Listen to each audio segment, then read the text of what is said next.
Hello दोस्तों, एक बार फिर से स्वागत है आप सभी का मेरे YouTube channel study with Rahul Uttarakhand. दोस्तों, इससे पिछले वाले वीडियो में हमने डिस्कस किया था राजा मानसा के बारे में और हमने काफ़ी सारे सोर्स जाने थे राजा मानसा के बारे में। दोस्तों, हमने देवप्रयाग के रघुनाथ मंदिर में 2 अभिलेख पढ़े थे जिसमें राजा मानसा के बारे में वर्णन किया गया था। साथ ही साथ हमने जाना कि कवि भरत ने मानवोदय काव्य में और मेधाकर शास्त्री ने रामायण प्रदीप में वर्णन किया है राजा मानसा का। और साथ ही साथ विलियम फिंच की द अर्ली ट्रेवल्स नामक बुक में हमने राजा मानसा के बारे में देखा था यानी पढ़ा था। आज डिस्कस करते हैं दोस्तों राजा मानसा के बारे में। चलिए दोस्तों, टॉपिक की ओर बढ़ते हैं। दोस्तों, हम पढ़ते हैं राजा मानसा के बारे में, जिसका टाइम पीरियड है 1591 से 1611 तक, यानी 1591 से 1611 तक शासन करते हैं राजा मानसा। और ये समकालीन रहते हैं दोस्तों अकबर और जहांगीर के, यानी 2 राजाओं के समकालीन हैं मानसा, अकबर और जहांगीर, जो कि मुगल डायनेस्टी से बिलोंग करते हैं और दिल्ली में या कह सकते हैं संपूर्ण भारत में इनका शासन है। लेकिन संपूर्ण भारत में इनका शासन होने के बावजूद भी ये राजा मानसा अपनी स्वतंत्र सत्ता बरकरार रखने में सफल है। यानी अभी तक गढ़वाल में जितने भी परमार वंशीय राजा हैं, सारे राजाओं की अपनी स्वतंत्र सरकार थी, यानी स्वतंत्र सत्ता थी और ये राजा इनके गुलाम नहीं हुए, यानी इन राजाओं के अधीन नहीं हुए हैं, चाहे मुगल डायनेस्टी के हो। सिर्फ बात यह है कि गोरखा शासन आ जाता है गढ़वाल में, लेकिन परमार वंश के जितने भी राजा हुए हैं उनमें से कोई भी राजा इन राजाओं का अधीन नहीं हुआ है, यानी इन्होंने अपनी स्वतंत्र सत्ता बरकरार रखी है।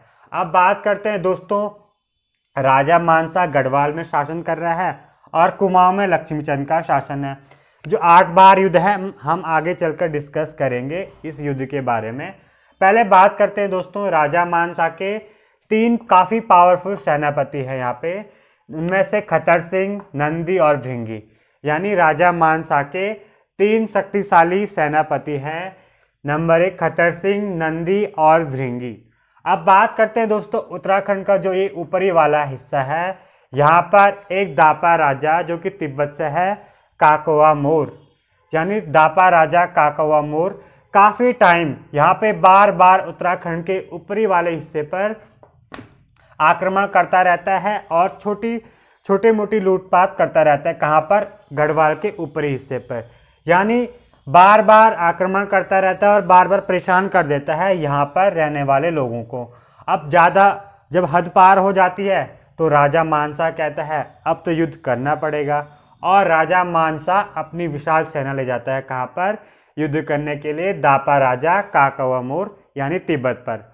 और दोस्तों राजा मानसा इस काकोवा मोर को हरा देता है, यानी परमार वंश का ऐसा पहला शासक जिसने तिब्बत यानी दापा राजा पर सफल आक्रमण किया। कौन है? राजा मानसा।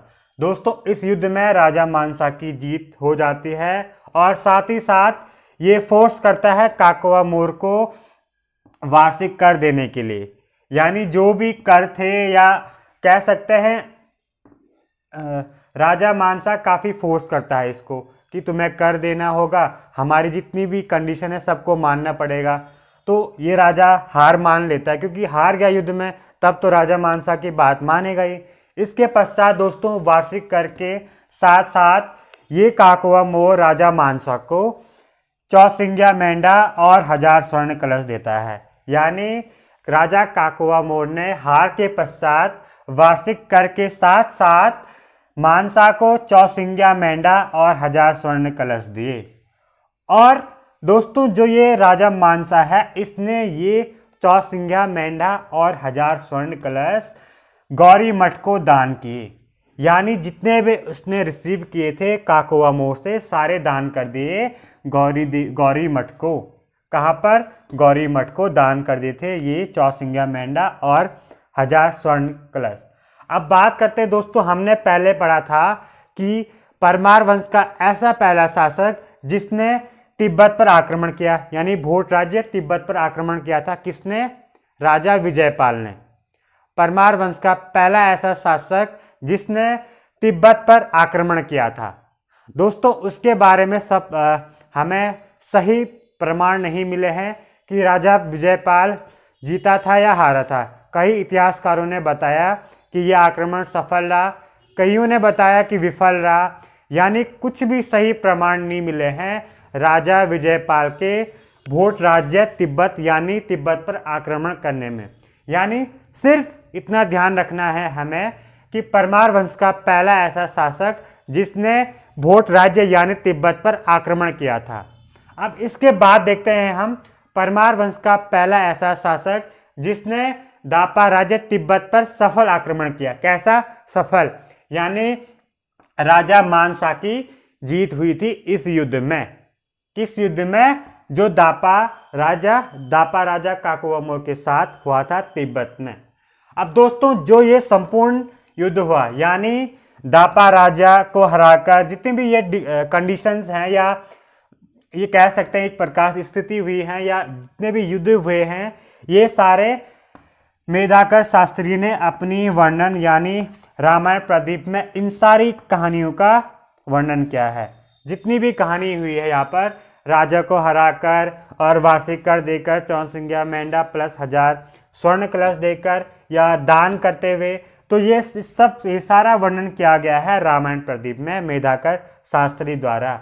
और दोस्तों ये सारी चीजें दान करने के पश्चात, गौरी मठ में दान करने के पश्चात, कवि भरत ने मानवोदय काव्य में इस राजा मानसा को दान देने में राजा बलि व कर्ण से अधिक कीर्तिवान कहा, क्योंकि जितना भी इसने रिसीव किया था काकवा मोर से, चाहे 54 मेंढा या 1000 स्वर्ण कलश, सारे दान किए थे कहाँ पर? गौरी मठ में। इसीलिए कवि भरत ने मानवोदय काव्य में इस मानसा को दान देने में राजा बलि व कर्ण से अधिक कीर्तिवान कहा। और साथ ही साथ राजा मानसा को मानवोदय काव्य में कवि भरत ने समुद्र के समान गंभीर, भीम के समान शौर्यवान और सूर्य के समान तेजस्वी बताया। दोस्तों ये वाला फैक्ट उतना इंपॉर्टेंट नहीं है, लेकिन अगर इससे हम अटैच करें गौरी मठ से लेके, तो ये वाला फैक्ट यानी राजा बलि व कर्ण से अधिक कीर्तिवान था दान देने में, तो ये फैक्ट दोस्तों आप याद रखना, क्योंकि एग्जाम में क्वेश्चन बन सकता है यहां से कि राजा बलि व कर्ण से अधिक कीर्तिवान किस राजा को बताया गया? राजा मानसा को, क्योंकि इसने सारी चीजें दान कर दी थी कहां पर? गौरी मठ को। दोस्तों साथ ही साथ ये क्वेश्चन भी बन सकता है कि दापा राज्य तिब्बत पर सबसे पहले सफल आक्रमण किसने किया? तो किसने? राजा मानसा ने किया था सफल आक्रमण। किस पर? दापा राज्य तिब्बत पर। अगर यदि ये पूछे कि परमार वंश का पहला ऐसा शासक जिसने तिब्बत पर आक्रमण किया, तो वो तो हो जाएगा विजयपाल। अगर सफल आक्रमण की बात करें तो राजा मानसा ने दापा राज्य तिब्बत पर सफल आक्रमण किया था। दोस्तों ये तीनों यानी जो सेनापति हैं राजा मानसा के, ये भी काफ़ी इंपॉर्टेंट हैं एग्जाम की दृष्टि से। इसलिए दोस्तों ये तीनों सेनापति आप याद रखना। हम आगे चलकर बात करेंगे इन तीनों सेनापति के बारे में जब युद्ध होता है राजा मानसा और लक्ष्मीचंद के बीच, जो कि कुमाऊं का शासक है। दोस्तों मैं आपको 1000 बार बता चुका हूँ, ये रामायण प्रदीप जो कि मेधाकर शास्त्री का एक काव्य है, मेधाकर शास्त्री, हमने 1000 बार पढ़ लिया है इन दोनों को। मेधाकर शास्त्री द्वारा लिखी गई रामायण प्रदीप और कवि भरत द्वारा लिखी गई मानवोदय काव्य, ये दोनों दोस्तों आप 100% याद कर लेना, क्योंकि कभी भी एग्जाम में पूछा जा सकता इन दोनों बुकों के बारे में और इनके ऑथर के बारे में, क्योंकि 1000 बार डिस्कस कर चुके हैं हम इनके बारे में। राजा अजयपाल के बारे में भी इनमें वर्णन किया गया है, कवि भरत ने, मेधाकर शास्त्री ने, जितने भी राजा हुए हैं उनके बारे में इन दोनों बुकों में मिला है मैक्सिमम रिलेटेड जो भी जानकारी मिली है इन राजाओं के बारे में।